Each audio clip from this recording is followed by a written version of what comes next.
All right, so today's tip of the day is contact alerts. We haven't discussed this in a while, and it came up. So what you can do is add an alert so that if somebody reserves, again, using the same email address, you will see an alert about whether or not you want to rent to that person.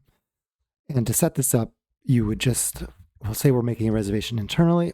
So as soon as the contact is saved, you'll then see an option down at the bottom for contact alert right here. So you can click contact alert and then click show alert for this contact. And then you can make different color alerts.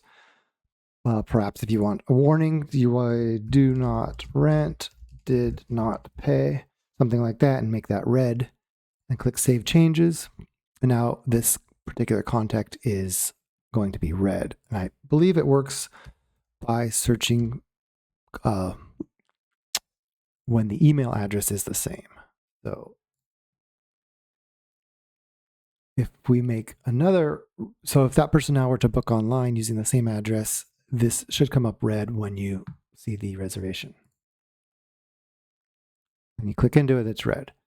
And lastly, just to show one more example, if you select that guest from the contact database, so we type in Thompson and then click search. I think there was already one in there, but actually, no, we were searching for Smith. Let's try Smith in this case. Search contacts. And then when now I don't remember which one I added, but anyway, say you search for the contact and you can see this person already had one reservation and you click select or the name. It even pops up the alert with your note about whether or not you wanted to continue. And then, so that's how that works. And it is useful to tag people for the future.